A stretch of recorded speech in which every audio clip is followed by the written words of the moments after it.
네, 안녕하십니까. 이런 중요한 자리에 초청해 주셔서 진심으로 감사를 드립니다. 길지 않은 시간이어서요. 바로 이야기를 시작을 할 수 있도록 해보겠습니다. 이 그림은 최근 10년간 동안의 기계학습 모델에 대한 발전 동향을 보여주고 있는 겁니다. 보시는 것처럼 X축은 연도가 되겠고요. 세로축은 인공지능의 뇌가 얼마나 큰지에 대한 파라미터 개수를 얘기를 합니다. 우리가 기억하는 알파고에 해당이 되는 게 10 밀리언 파라미터라고 얘기하는 1000만 개 정도 수준이었죠. 거기서부터 지금 GPT-3나 GPT-4까지 가게 되면 거기 1 트릴리언이라고 하는 조 단위 수준까지의 뇌가 커지게 됩니다. 근데 이런 현상을 저희가 80년 전에 비슷하게 경험했던 적이 있습니다. 바로 핵폭탄을 개발했을 때에 비슷한 현상이 있었어요. 처음으로 1945년도에 트리니티 폭탄 실험이 있었죠. 그 당시만 하더라도 킬로톤으로 10킬로톤, 10킬로톤 바로 위에 있을 정도였습니다. 그리고 첫 번째로 소련에서 실험을 하고 전 세계적으로 핵폭탄 실험을 빠르게 진행을 하게 되고요. 모라토리엄 선언을 해서 이제 우리 핵폭탄 실험을 그만하자라고 하고 나서도 바로 1년 지나서 빠르게 많은 실험을 진행을 하게 됩니다. 이것도 세로축을 보면은 얼마나 큰 에너지를 발생할 수 있냐는 건데 로그 10으로 한 칸이 10배씩 증가되고 했었던 것들을 살펴보게 됩니다. 우리가 이런 얘기들을 어떤 특정한 현상이 세상의 패러다임을 바꿔주는 것을 어떤 모멘트라고 얘기를 하고 있기도 합니다. 그래서 얼마 전에 있었던 영화도 아마 기억이 나실 것 같고요. 최근 들어선 AI, 좀 더 나가면은 생성 AI, 제너레이티브 AI 모멘트가 세상을 어떻게 바꿀지에 대한 많은 얘기가 있는 것 같습니다. 특히 인공지능과 관련돼서 굉장히 큰 변화가 하나의 큰 아키텍처의 탄생으로부터 시작이 되는데요.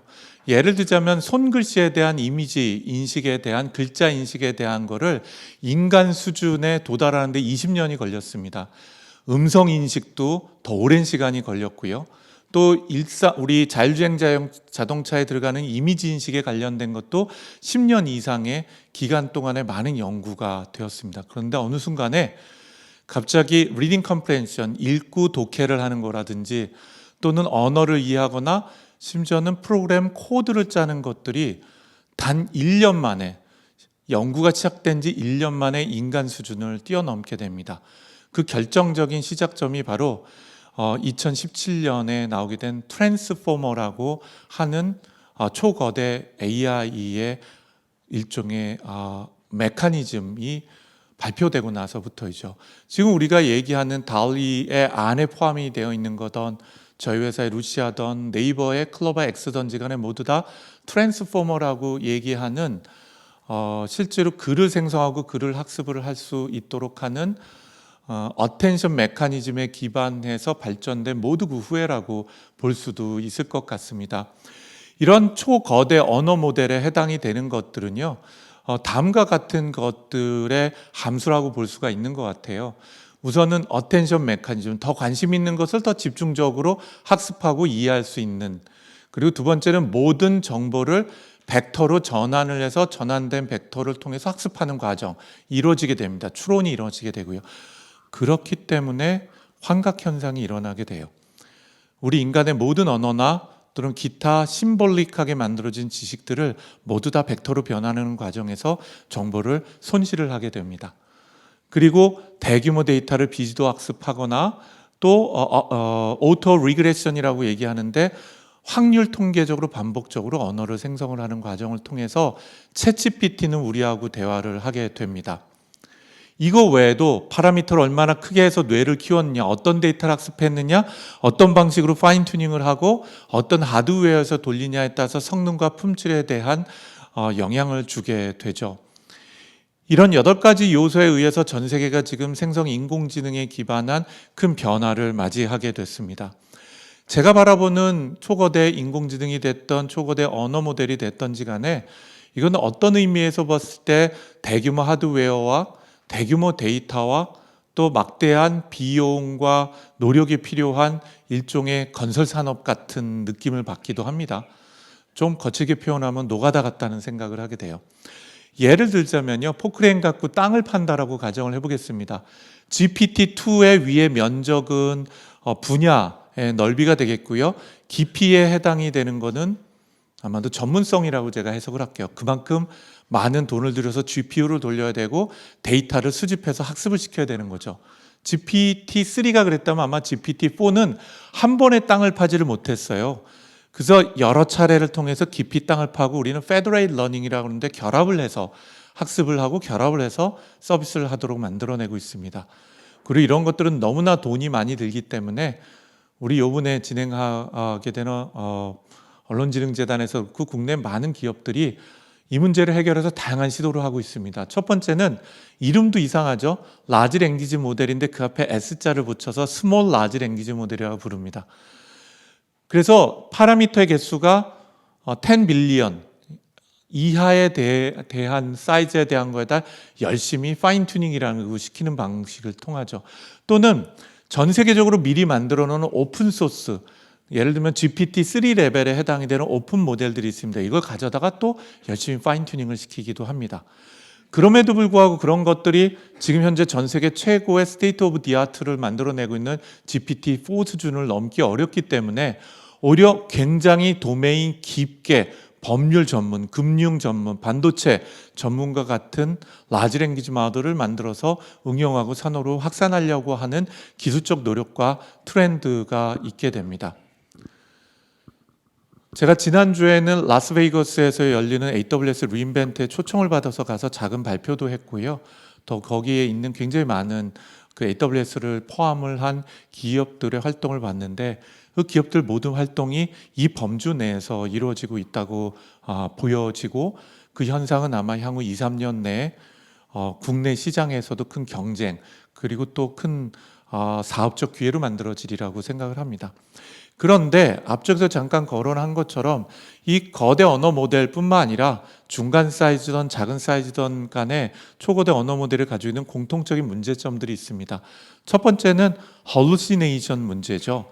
완벽한 거짓말을 스스럼 없이 하는 것이죠. 아까 말씀드린 것처럼 벡터로 전환했기 때문에 그리고 확률 통계적으로 오토 리그레션을 썼기 때문에 근본적으로 이 문제는 해결할 수는 없습니다. 개선은 가능하겠지만요. 그 다음에 최신성을 업데이트하는 것도 한계가 있습니다. 예를 들면 GPT-4 같은 경우는 올해 3월 달까지인 거고 GPT 3.5는 뭐 재작년도까지 학습한 거에 기반해서 답변하니까 그 질문은 저는 대답을 못합니다 라고 얘기를 하게 되죠. 물론 조금 이따 말씀을 드리겠지만 RAG라고 하는 검색 기반한 LLM과 결합한 생성 방법으로는 이 최신성을 얼마 정도 보완할 수 있습니다만 여전히 한계를 가지고 있습니다. 기업 관점으로 봤을 때는 보안이나 권한 문제도 있고요. 또 레거시 시스템하고의 연동하는 것에 대한 것도 큰 이슈가 있습니다. ERP하고 연동하거나 그룹웨어, CRM 이런 것이 기업이나 또는 각 언론사들이 가지고 있는 기사 송고 시스템이나 기사 시스템 또 자체적인 데이터베이스하고 연동을 하는데도 여러 가지 많은 한계점을 보이고 있기도 합니다. 예를 들자면 최신성의 문제는 작년도 삼성전자 매출형 평균 주가지수 좀 알려줘. 그러면 모르겠다는 게 대답이기도 하고요. 헐루시네이션 이미 아시는 것처럼 조선왕조실록에 기록된 세종대왕의 맥북 프로 던짐 사건에 대해서 알려줘. 그러면 세종대왕의 맥북 프로 던짐 사건은 역사서적인 조선왕조실록에 기록된 일화로서 15세기 조선시대 세종대왕이 새로 개발한 훈민정음 초고 어쩌고저쩌고 얘기를 하는 거죠. 물론 이 문제는 GPT-4가 되면서 상당히 많이 개선이 된 것을 모두 다 알고 계시기도 합니다. 자, 그러면 이 LLM이 얼마나 정확한 답변을 하고 있을까요? 현재 순수히 사전 학습만 한 결과로 본 거는 챗GPT, 라마도 65 빌리언이나 13 빌리언, 팔콘은 40 빌리언짜리를 비교를 했을 때 18,171개의 상당히 팩트 중심의 복잡한 질문들을 던졌어요. 예를 들자면은 그 팩트 중심의 질문들이 굉장히 우리가 기사를 작성할 때 쓰이는 질문 요소하고 거의 같다고 보시면 됩니다. 복잡도 수준이. 근데 챗GPT 같은 경우 심지어 175 빌리언짜리인데 30% 정답률이 채 안 돼요. 라마 같은 경우는 20% 간당간당하게 되는 거죠. 그 얘기는 일반적인 일상 질문에 해당이 되는 것과 문장 생성에 관련돼서 hallucination 지수가 6, 7%밖에 되지가 않지만 복잡도가 있는 사실과 지식 기반한 질문에서는 여전히 성능이 굉장히 낮다는 것입니다. 이거는 몇 달 전에 메타가 발표를 한 그 논문에서 나온 얘기이기도 합니다. 전혀 다른 방식으로는 기계학습이 아니라 심볼릭 어프로치를 통해서 질의응답을 하는 심층 질의응답하는 기술이 있는데 이런 기술들을 우리는 KBQA라고 얘기합니다. 이런 거는 정확도는 98%에 달합니다만은 질문을 했을 때 답변을 해내는 능력은 챗GPT의 30%밖에 되지가 않아요. 70%는 아예 대답을 못한다는 거죠. 한 번 대답을 하면 정답을 얘기하지만 3개 중에 2개는 아예 대답도 못한다라는 거죠. 이런 여러 가지 얼마나 정확한 답변을 할 수 있냐는 것에 대한 질문들이 숙제로 있기도 합니다. 그래서 저희 회사뿐만 아니라 전 세계의 거대 기업들, 텍 자이언트들이 이 문제를 해소하기 위해서 많은 노력을 하는데요. 첫 번째 방식 중에 하나는 학습할 때 지식을 잘 참조를 해서 거짓말을 덜 하도록 하는 방법을 쓰기도 하고, 또는 knowledge grounding이라고 얘기하는데요. 지식 그래프를 포함한 사실 지식 베이스가 있으면 거기서 답변에 관련돼 있는 정보를 셀렉션을 하고 그거를 실시간 답변이나 대화를 생성할 때 활용하는 방식을 쓰기도 합니다. 그리고 아까 말씀드린 것처럼 검색 기반한 증강 생성하는 이 방법으로도 사용을 하죠. 맨 오른쪽에 있는 레그가 가장 쉬운 방법이기 때문에 가장 포괄적으로 사용이 됩니다만은 실질적으로는 hallucination에 대한 거짓말을 하는 퍼센티를 현격하게 낮추기는 어렵습니다. 왜냐하면 검색 자체가 오검색을 하기 때문이죠. 우리가 네이버나 구글에서 키워드를 몇 개를 넣거나 혹은 벡터 검색을 사용해서 한다고 하더라도 실제로 검색된 결과가 사람이 보기에는 부적절한 것들이 있기 때문에 거기서부터 오류가 또 시작이 되기도 합니다. 어쨌든 이런 많은 과정을 통해서 정확도를 높이면서 더 활용성이 높은 거대 언어 모델을 만들고 이거를 다양한 영역에서 사용하고 싶어 하는 거죠. 예를 들자면 레그 기술과 같은 형태다. 그러면은 인센티브 지급 방식은 어떤 것들이 있나? 그러면 기업 내부에 있는 사규에 관련된 건데 왼쪽에 있는 게 적용이 안 되면 일반적인 답변을 한다면 오른쪽에 있는 거는 그 문서를 실시간 참조를 해서 굉장히 구체적인 답변을 만들어내는 방식이 되기도 해요.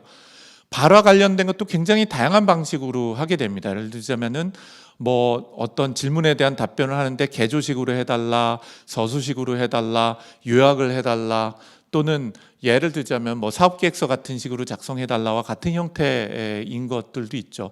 검색 서비스와 연동해서 기사나 이런 것들을 검색하고 검색한 문서 자체를 요약하거나 여러 문서를 통합해서 그 차이점을 해석해달라거나 하는 형태도 발전을 하게 되고요. 또 깊이 있게 법률이나 아니면은 산업 부문이나 의료 부문과 같이 특정 문서를 깊이 학습을 해가지고선 그 전문 도메인에 대한 라지 랭귀지 모델이 만들어지는 노력들도 진행이 되고 있다고 보시면 될 것 같습니다. 자, 그것뿐만 아니라 최근 들어서는 단순히 AI에게 문서를 주면 문서를 학습해서 하는 정도가 아니라 AI가 문서를 학습을 하고 그걸 갖고 자기 스스로가 검색을 하고 검색된 결과에서 리포트까지 스스로 제너레이션을 하는 서비스가 나오게 됩니다. 시간 관계상 자세한 건 보여드리지 않을 텐데요. 혹시 뒤쪽에 시간 여유가 있으면 실제로 라이브 데모 같은 것들을 잠깐 좀 보여드릴게요. 즉 단순히 질문해서 답변하는 게 아니라 자기 자신이 기사를 검색도 해보고 로그인까지 해서 전문 정보를 확인까지 한 다음에 확인한 정보에 기반해서 보고서와 리포트까지 작성을 하고 질의응답까지 할 수 있도록 하는 것이 라지 랭귀지 모델이 적용이 되고 확산이 되고 있는 과정이라고 보시면 될 것 같습니다. 이런 과정에 우리는 멀티모달리티라고 얘기하는데요. 텍스트 데이터만 학습하고 텍스트 데이터에 기반해서만 생성하는 게 아니라 그 안에 트랜스포머가 들어감으로써 이미지를 생성하게 되죠. 르네상스 시대의 월마트의 블랙 프라이데이의 그림을 그려줘라든지 또는 피카소의 미니멀 라인 아트에서 뉴욕시티를 그려다는 예술 작품을 그린다든지 이것들이 가능한 것들은 그 안에 모두 트랜스포머라고 하는 지식과 언어를 이해를 할 수 있는 모델이 언어와 함께 이미지를 학습하고 생성할 수 있도록 하는 멀티모달리티가 강화가 되고 있는 트렌드가 있기 때문이기도 합니다. 여기 있는 그림 중에서 사진 중에서 실제로 존재하는 건 없죠. 다 가짜로 만들어낸 거니까요. 예를 들자면 이 사진도 마찬가지입니다. 일론 머스크가 자신의 초상화를 그리고 있거나 또는 그 옆에 김정은이가 중국 어디 시장 바닥에서 벌레 먹으려고 지금 대기를 하고 있는 모습 같은 것들 모두 다 긴 프롬프트 텍스트로 쓰여져 있는 걸 통해서 생성 AI가 완전히 이미지를 생성을 한 것들이죠. 뭐가 진짜인지 뭐가 가짜인지 구별하기는 점점 더 어려워지고, 특히 우리가 얘기하는 가짜 뉴스에 해당이 되는 요소를 생성해낼 수 있는 다양한 콘텐츠가 대규모로 만들어지기 시작했다는 것을 의미하기도 합니다. 그것뿐만 아니라 실제로 영상 생성을 하기도 하죠.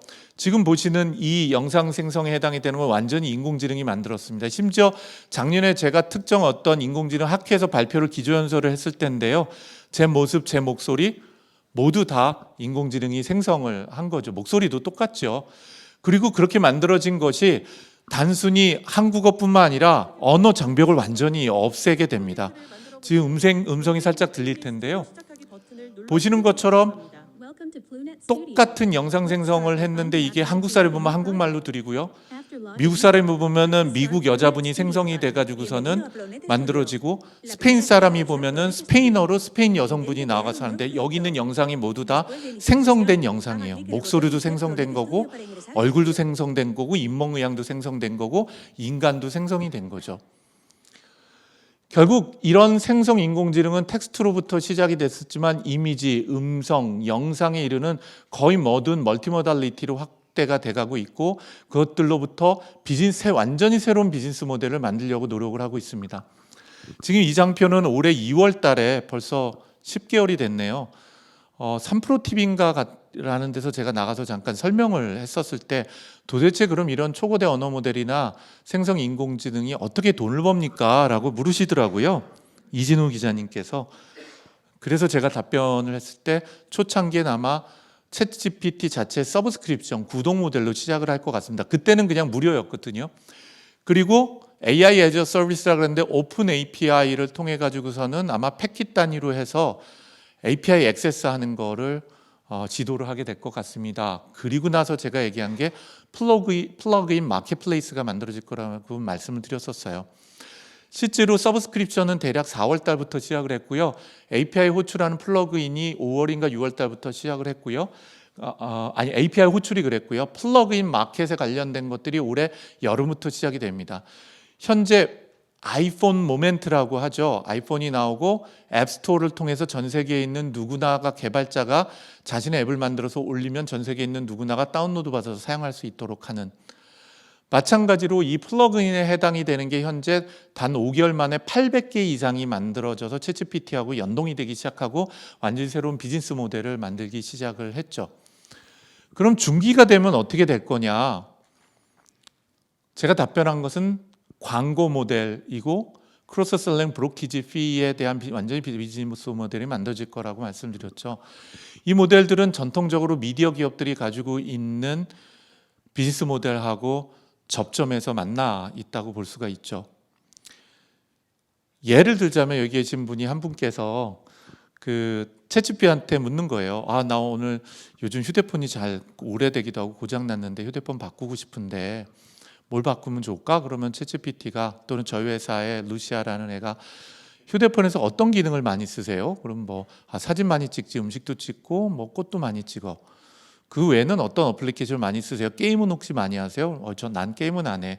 그런데 카카오톡은 많이 쓰고 유튜브를 많이 보거든. 그럼 또 챗GPT가 묻겠죠. 가격은 어느 정도가 좋아요? 그럼 한 70만 원 정도 넘지 않았으면 좋겠는데, 그러면 챗GPT가 얘기하는 거예요. 고객님한테 딱 맞는 휴대폰 2개를 제가 추천해 드릴게요. 리뷰는 이러이러하고요. 주요 성능은 이렇습니다. 라고 답변을 주는 거죠. 그러면서 삼성 갤럭시 S24가 이번에 새로 나왔는데요. 여기 그 모델 중에서 이 모델이 원하시는 거에 가장 적합하실 것 같아요. 라고 추천을 하게 됩니다. 그럼 그게 정말 챗GPT가 학습한 걸까요? 정말 챗GPT가 자기가 학습한 거에 근거해서 답변한 걸까요? 아닙니다. 삼성전자가 광고비를 지불을 한 거예요. 현재 이 비즈니스 모델은 넉 달 전부터 부분적으로 바드하고 그 다음에 빙에서 테스트를 진행을 해보고 있습니다. 그럼 거기서 멈추냐? 거기서 멈추지 않을 수 있죠.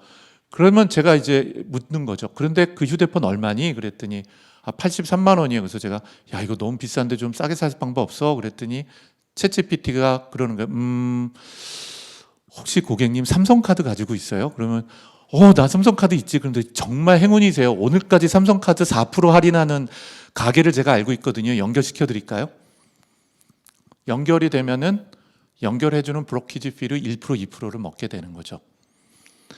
실제로 금융을 포함해서 보험을 포함해서 여행 또 쇼핑 거의 모든 산업에서 이 브로키지 다시 해서 소개를 해주거나 연결을 해줌으로써 중간에 수수료를 하는 시장의 규모가 어마어마하다라는 것을 우리 모두 다 알고 있습니다. 컨텐츠를 제공하고 컨텐츠를 중개하는 중개 수수료를 포함을 해서 말이죠.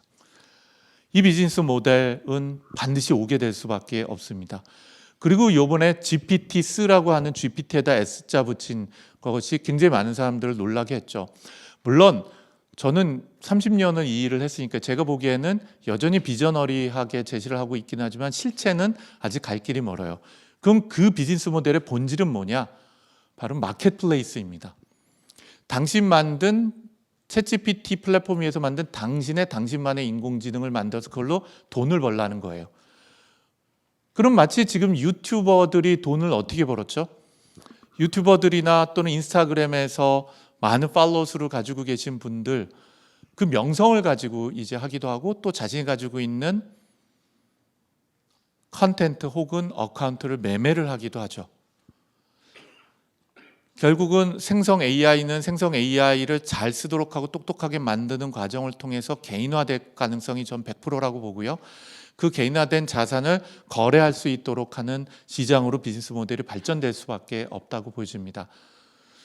자, 그래서 이것이 미디어에 어떤 임팩트를 주게 될 것인가 하는 얘기로 이제 나머지 시간 한 10분에서 15분 말씀을 좀 드리도록 하겠습니다.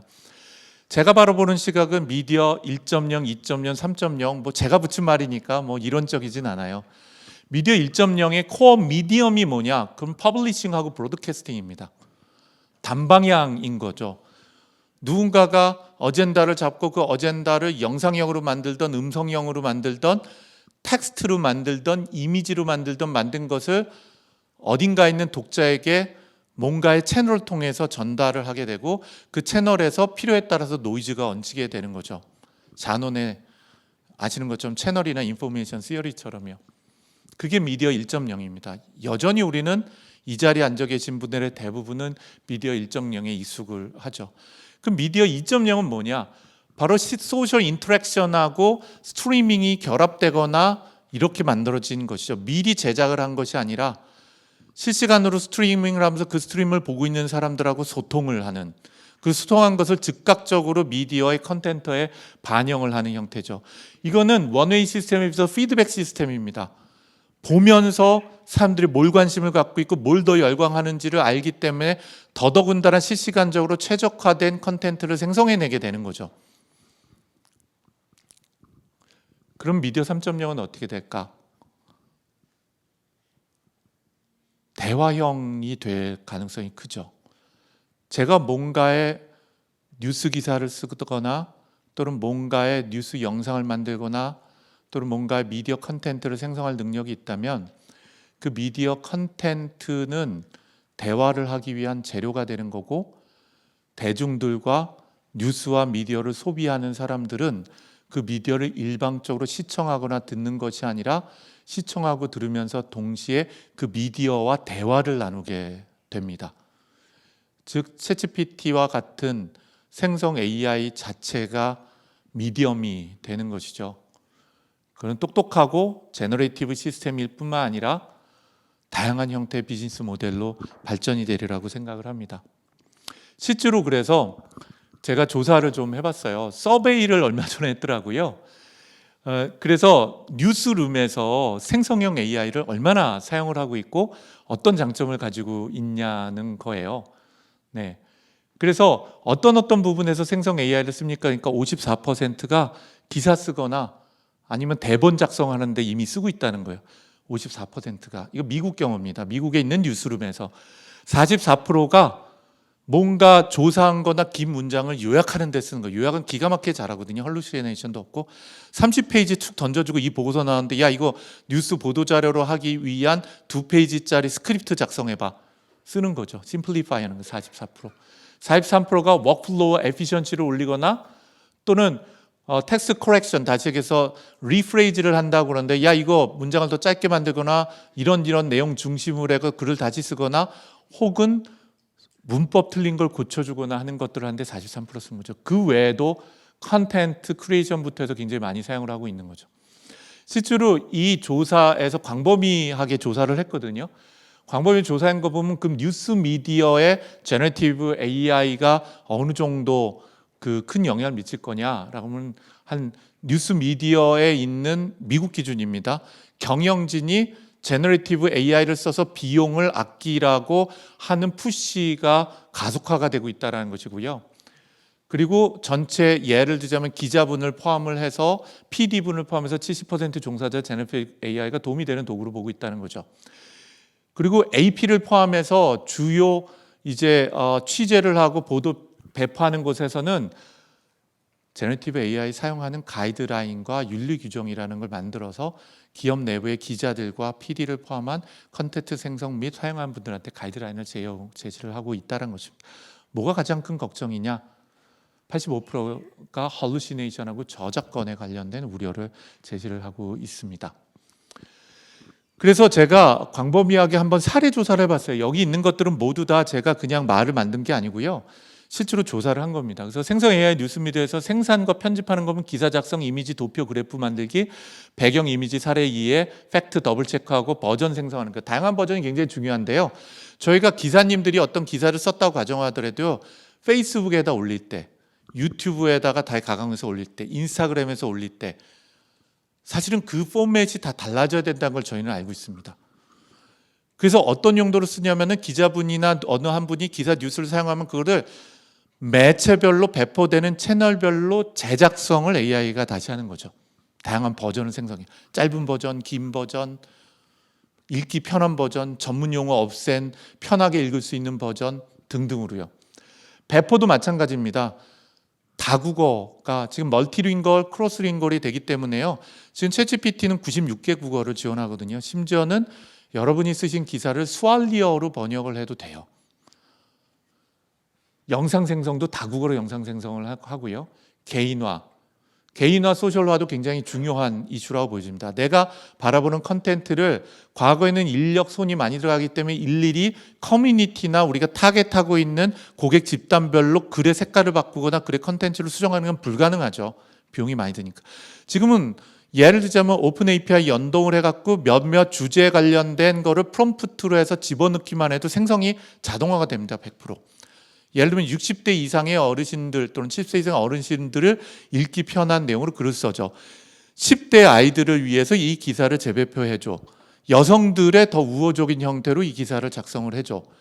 정치적인 성향을 빼고 이 기사를 작성해줘라는 20가지, 30가지에 대한 테마를 만들었고 그 프롬프트에 대한 거를 자동으로 부착하면은 기사님들이 글 한 번 쓰면 그게 한 번 API에 갔다 오면은 글이 10개, 20개가 만들어지게 되는 거예요. 각각의 테마별로.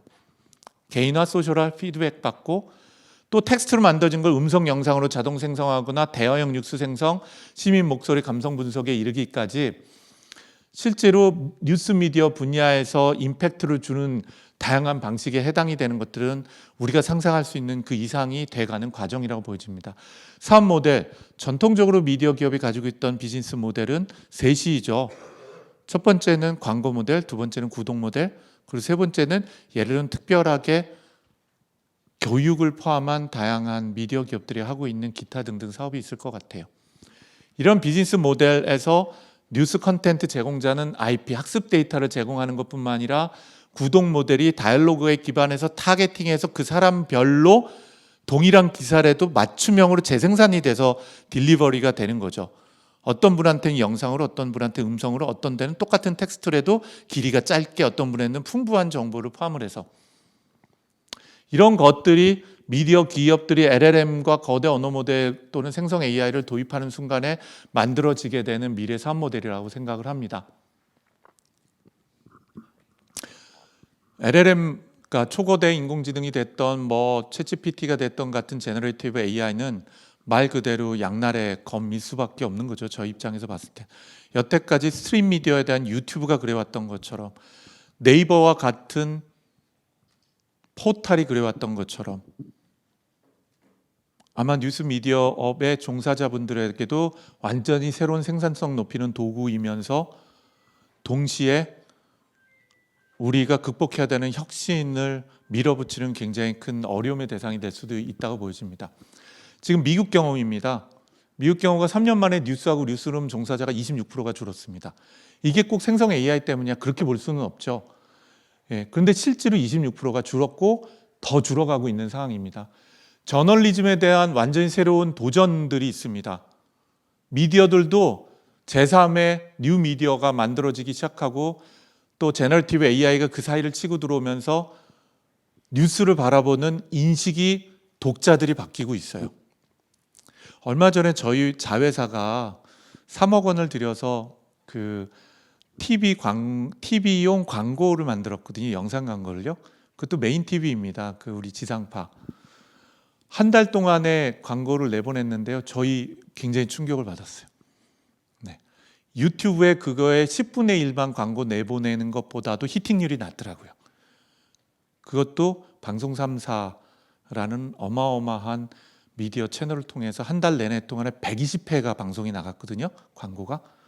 유튜브 10분의 1 가격보다도 회사로 유입되거나 전환율이 훨씬 낮았습니다. 그게 우리 현실인 거죠. 스트림 미디어하고 인플루언서 전문 채널 영향력이 더 가속화되고 있는 상황이고 거기에 제너레이티브가 붙고 있고요. 등등등등에 대한 얘기가 저희가 지금 경험하고 있는 코로나, 코비드-19 이후의 뉴노멀이 아니라 미디어 부분에 있어서 뉴노멀이 되고 있는 것이 사실인 것 같습니다. 이제 마무리를 좀 하고자 하는데요.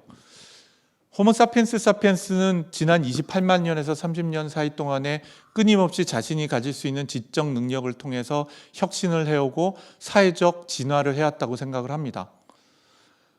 예를 들면 인간의 학습 능력하고 인지 능력은 저희가 생명체이기 때문에 진화가 했다고 하더라도 어마어마한 진화를 하지는 못했을 것 같아요. 근데 그럼에도 불구하고 우리는 사회적으로 진화를 했죠. 협력을 하고 지식을 더 잘 학습하고 지식을 분화를 시켜서 전문화를 할 수 있도록 하는 과정을 통해서 인간의 학습 인지 능력은 끊임없이 발전을 해왔습니다. 그런데 인간 1인이 가지고 있거나 1인이 생성하는 컨텐트 양은 인쇄기가 발명이 돼서 출판이 되기 시작하면서 월드와이드웹 시대가 시작이 되고 스마트폰이 출시되면서 여기 세로 축은 맨 제가 처음에 말씀드렸을 때의 핵폭탄 실험이라든지 또는 파라미터의 개수 얘기했던 것처럼 로그 스케일입니다. 100 밀리언부터 10 트릴리언까지요. 기하급수적으로 1인당 정보량이 늘어나고 있습니다. 이제는 길거리 어디에서도 뉴스 미디어를 접할 수 있고요. 내 휴대폰에서 어디에서도 어마어마하게 컨텐츠를 봅니다. 중요한 건 내가 뭘 읽어야 되고 내 의사결정에 어떤 영향을 끼치냐 하는 것이겠죠. 구글에서 검색을 웬만하게 하면 수만 개에서 수십만 개 나옵니다. 제가 읽어볼 수 있는 건 어느 정도죠? 기껏해야 20, 30개에서 100개 미만의 문서입니다. 구글이 10만 개 문서를 저한테 제공해 주면 뭐 하나요? 제 인생 전체를 통해서 읽을 수가 없는데요. 그 많은 뉴스 미디어 채널들이 쏟아내듯이 콘텐츠를 내놔도 저는 그 중에서 소수만 접근 가능할 뿐이고 내 인생과 내 의사결정에 영향을 미치게 됩니다.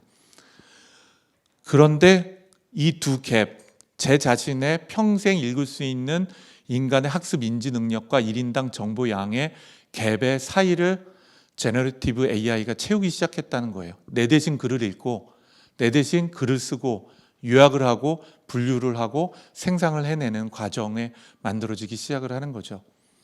그리고 그것은 돌이킬 수 없게 되리라고 생각을 합니다.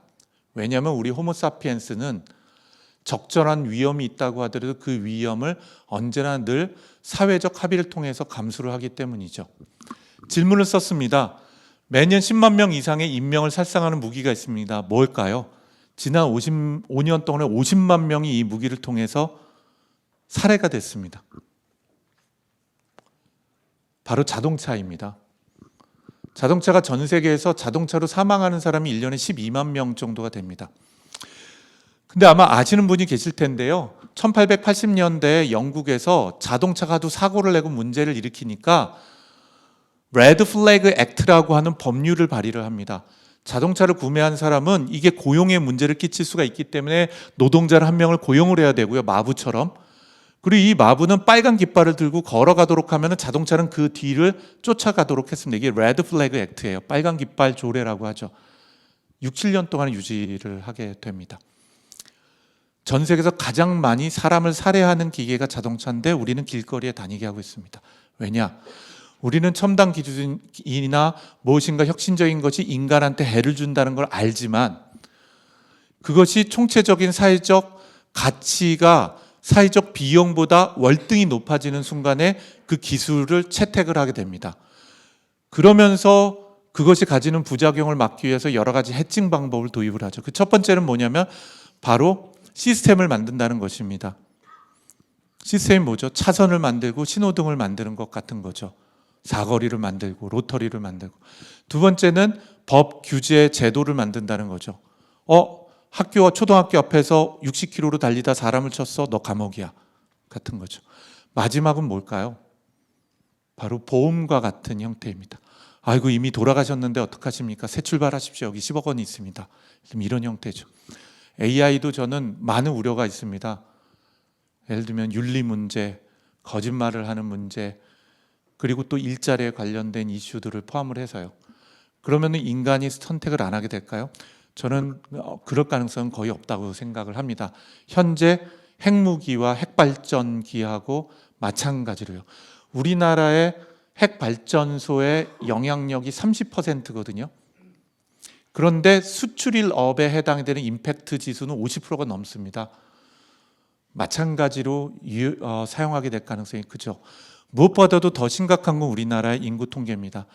작년도 0.76, 올해 0.7입니다. 합계 출산율이요. 이렇게 얼뜻 빼니까 여기 평균 연령이 40 정도 되시는 것 같은데요. 20년 후에는요, 20세부터 60세까지의 노동 인구가 지금의 절반이 됩니다. 그런데 놀랍게도 저하고 대표님이 잘 죽지를 않아서 20년 후에 60세부터 100세 인구는 지금의 2배가 돼요. 대한민국 어떻게 유지를 할 수가 있죠? 저희 병원에 가면 3,000원만 내고 각종 진단 다 받습니다. 대중교통 타는 거 어르신분들 돈 안 내고 타고 다니기도 하죠. 의료를 포함한 굉장히 많은 복지, 부산만 가도 지금 현재 복지 비용이 전체 예산의 52%인가 3%를 넘었다고 제가 들었습니다. 그럼에도 불구하고 지금 베이비붐 세대가 아직 마지막 끝까지 돈을 벌고 있는 세대인데요. 20년 후에는 우리 아이들이 전체 인구가 절반이 되고 우리들의 세대는 2배가 늘어나게 됩니다. 방법을 찾아야 되겠죠. 이런 변화의 시기를 경험했었던 사례가 몇몇이 과거에 기술 때문에 더 있었던 것 같아요. 16세기의 르네상스 시대에 화가들은 굉장히 부자였습니다. 왕과 왕비와 귀족들한테 그림 하나 그려주면 1년 동안 먹고 살 수 있는 걸 벌었거든요. 근데 16세기 말 17세기에 사진기가 나와서 이제 왕과 귀족들이 더 이상 초상화를 그리지 않습니다. 그러면서 17세기, 18세기에 화가들이 다 거지들이 됐어요. 다 굶어 죽고 매독 걸려서 죽고 병 걸려 죽고 했어요. 실제로 그랬습니다. 그러다가 어느 날 화가들이 생각을 합니다. 도대체 예술은 뭔가, 아름다움은 뭔가. 그리고 아름다움을 재정의를 하게 되죠. 저는 이 그림 볼 때마다 전율이 옵니다.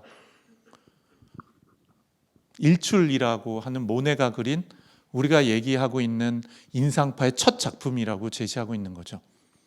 그런데 놀랍게도 모네 말에 의하면 이 그림은 자기의 순수한 아이디어가 아니라 사진기 렌즈에서 분산이 돼서 빛이 퍼져가는 거를 아이디어로 얻어서 그림에 적용한 거라고 합니다. 결국 기계와 협력해서 생산성을 올릴 뿐만 아니라 그 기계를 통해서 새로운 일하는 방식을 만들어내거나 새로운 창의력을 얻는 과정은 호모사피엔스가 30만 년 동안에 해왔던 반복적인 과정이고 그 과정 중에 제너레이티브 AI가 도구로 사용되는 과정이 지금 우리의 위치라고 저는 생각을 합니다. 그래서 낙천적이냐 부정적이냐 그런 의미가 아니라 결국 또 하나의 도구가 우리가 진화하거나 일하는 방식을 바꾸게 만든다는 거죠. 어떤 분들은 이 그림이 아름답다고 그러더라고요. 피카소의 입. 그래서 제가 물어봤어요. 저는 하나도 안 아름다운데요. 그랬더니 그분이 합니다. 사물의 본질을 끄집어내서 재구성할 수 있는 능력을 보여줬기 때문에 아름답다고. AI는 그런 방식으로 우리의 지적 노동을 대신하는 상태가 되리라고 생각을 합니다. 마지막 한마디를 하고 마치겠습니다. 기자님들이 저를 만나면 물어봐요. 이런 걸 다 하면 제 자리가 없겠네요. 이제 인공지능 기사를 다 쓸 거고 그럼 전 어떻게 되죠? 뭐 이런 질문을 해요. 그럼 제가 얘기를 합니다. 기자님의 자리를 인공지능이 대체하는 게 아니라 인공지능을 잘 쓰는 다른 기자님이 기자님의 자리를 대체를 할 겁니다. 생산성이 10배가 차이가 날 테니까요. 그 말씀으로 오늘 얘기를 마치도록 하겠습니다. 감사합니다.